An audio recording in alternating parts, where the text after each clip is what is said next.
Coba deh bayangin, ada nggak sih bisnis yang dibangun bukan buat saingan, tapi justru buat kebersamaan?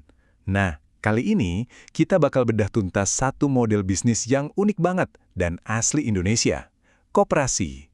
Ini bukan sekedar tempat jualan loh, tapi cerminan nyata dari budaya gotong royong kita. Kita mulai dari pertanyaan yang agak nyeleneh ya. Emangnya ada bisnis yang tujuan utamanya bukan nyari untung sebesar-besarnya? Mungkin kedengarannya aneh di zaman sekarang, tapi jawabannya ada di dalam konsep koperasi itu sendiri. Nah, ini dia jawabannya. Koperasi itu pada dasarnya adalah sebuah perkumpulan yang misinya bukan buat numpuk laba, tapi buat memenuhi kebutuhan para anggotanya. Caranya gimana? Gampang. Dengan menjual barang kebutuhan dengan harga yang lebih miring. Fokusnya itu beda banget, dari profit jadi kesejahteraan bareng-bareng. Oke, biar kita benar-benar ngerti koprohnya koperasi di Indonesia, kita harus lihat dulu dasarnya. Soalnya, ini tuh bukan cuma soal bisnis, tapi sebuah gagasan yang udah tertanam dalam di hukum dan filosofi bangsa kita. Dan inilah tiga tiang utamanya. Landasan idealnya itu Pancasila. Landasan strukturalnya UUD 1945 khususnya di pasal 33. Dan yang gak kalah penting, landasan mentalnya, yaitu rasa setia kawan. Tiga hal ini nunjukin betapa eratnya koperasi dengan jati diri kita sebagai bangsa. Oke, pondasinya udah kuat. Terus gimana cara jalannya sehari-hari? Nah, jawabannya ada di serangkaian aturan main atau prinsip-prinsip yang ngejaga supaya nilai-nilai tadi nggak cuma jadi omongan doang. Dan yang perlu kita tahu nih, prinsip-prinsip ini bukan cuma saran loh. Semuanya itu diatur secara hukum dalam undang-undang, biar setiap koperasi bisa jalan dengan adil dan sesuai dengan tujuannya. Yuk, kita intip beberapa prinsip kuncinya. Jadi, anggota itu sifatnya sukarela dan terbuka buat siapa aja. Pengelolaannya demokratis. Satu anggota punya satu suara.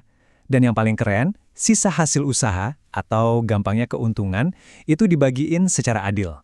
Ini benar-benar esensi dari, oleh, dan untuk anggota. Nah, sekarang kita masuk ke bagian yang paling seru. Apa sih dampak nyatanya koperasi buat masyarakat dan negara kita? Apa perannya dalam ekonomi kita sehari-hari? Peran penting yang pertama, dan ini yang mungkin paling kelihatan langsung efeknya di lingkungan kita adalah Kemampuannya buat ngurangin pengangguran. Coba pikirin, dengan bikin berbagai unit usaha, dari warung sampai simpan pinjam, koperasi itu secara langsung nyiptain lapangan kerja dan ngasih kesempatan ekonomi buat orang banyak.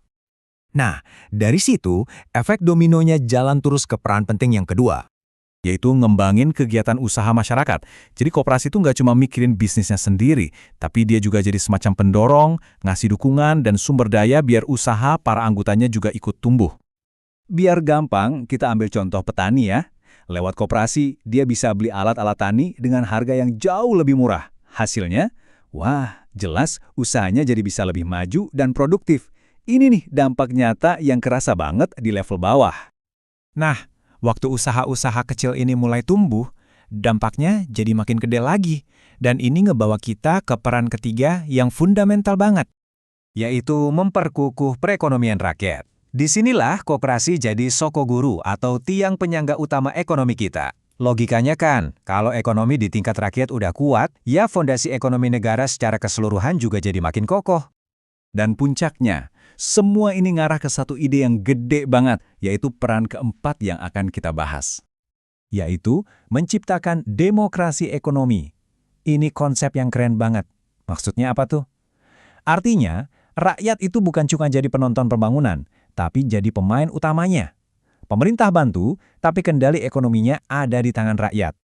Jadi, kesimpulannya, koperasi itu lebih dari sekedar toko atau tempat minjem duit ya.